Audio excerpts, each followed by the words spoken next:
নমস্কার বন্ধুরা, welcome to cooking with ইচ্ছে। আজ আমি মাত্র দুটো ডিম দিয়ে কিভাবে পরিবারের 4 জনের জন্য গোটা গোটা ডিম ভাজা বানানো যাবে সেই রেসিপিটাই আপনাদের সাথে শেয়ার করব। শুনতে অবিশ্বাস্য লাগলেও এটা কিন্তু সত্যি যে আমি মাত্র দুটো ডিম দিয়ে কিভাবে পরিবারের 4 জনের জন্য গোটা গোটা ডিম ভাজা বানানো যাবে সেটাই আজ আপনাদের সাথে শেয়ার করব।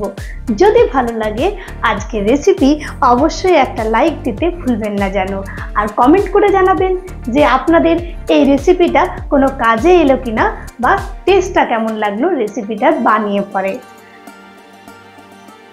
একেবারে ফ্লাফি টেস্টি হেলদি একটা রেসিপি, এটার মধ্যে কোনো রকম কিচ্ছু আনহেলদি ইউজ হবে না, অথচ দুটো ডিম দিয়ে 4টে ডিম ভাজা কিভাবে বানানো যাবে সেটাই আমি আপনাদের সাথে শেয়ার করব।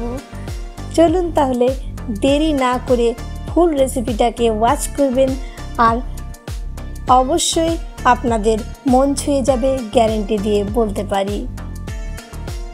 তো বেশি দেরি না করে এখানে আমি একটা পাত্রের মধ্যে এখন ডিমটা ভেঙে আর নিয়ে নেব।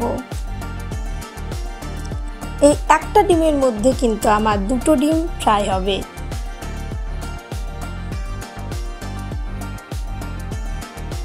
ডিমটার মধ্যে এখন আমি যে ইনগ্রিডিয়েন্টসটা দিচ্ছি সেটাই কিন্তু এই রেসিপির সিক্রেট।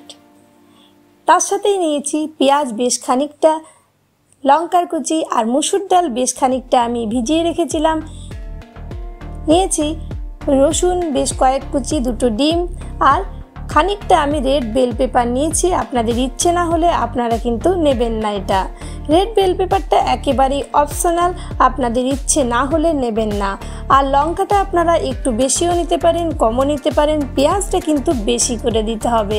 তো প্রথমেই আমি মুসুর ডালগুলো জল থেকে তুলে আর একটা মিক্সার জারের মধ্যে নিয়ে নিচ্ছি। এটার মধ্যে আমি দেব একটু রসুন।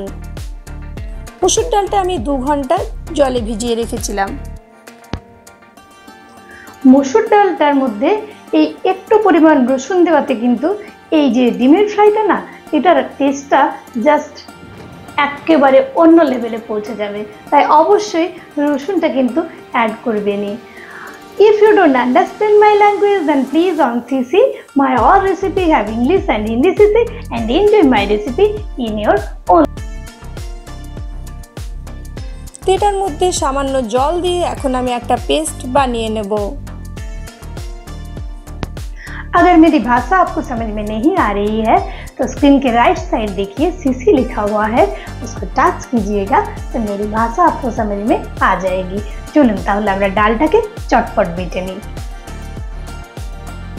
এখন ওই পেস্টটা আমি বানিয়ে নিয়েছিলাম আগে, সেই পেস্টটাই আমি 4 চামচ পরিমাণে বড় চামচে দিয়ে দিলাম ডিমটার মধ্যে। আমরা সকলেই জানি মুসুর ডাল প্রচণ্ডভাবে হেলদি, তার সাথে ডিম মানে প্রোটিনের ভরপুর উপাদান কিন্তু এই রেসিপিটার মধ্যে আছে। দিয়ে দিলাম একটু লঙ্কার কুচি আর একটু পেঁয়াজের কুচি, তার সাথেই দেব রেড বেল পেপারের কুচি। তবে এটা কিন্তু বারে বারে বলছি অপশনাল, আপনার ইচ্ছে না হলে দেবেন না, অন্য কোনো ভেজিটেবল অ্যাড করার ইচ্ছে হলে সেটাও দিতে পারেন। দিয়ে দিলাম 2 চামচ বড় চামচের জল।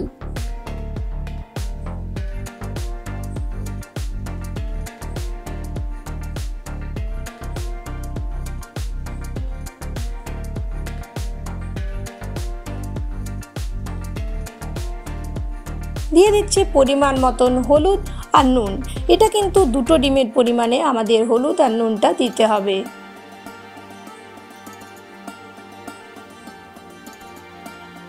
এবার ফেটিয়ে নেব।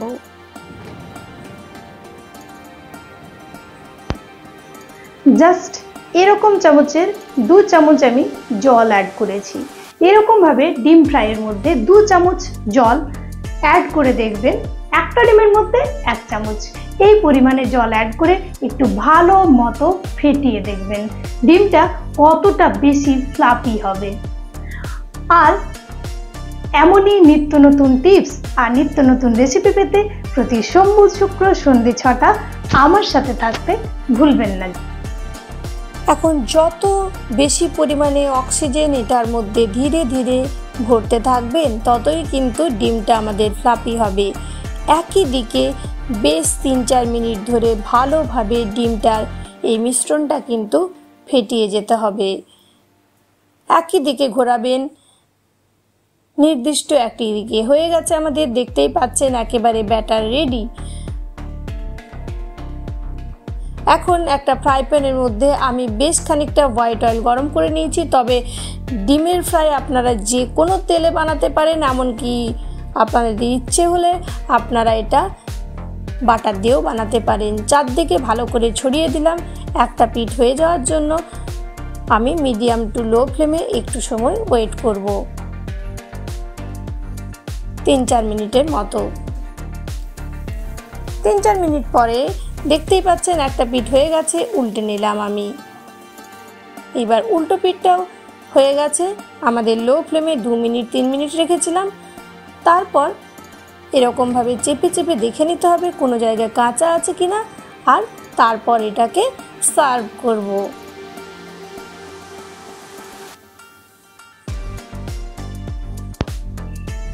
রেডি আমার আজকের রেসিপি।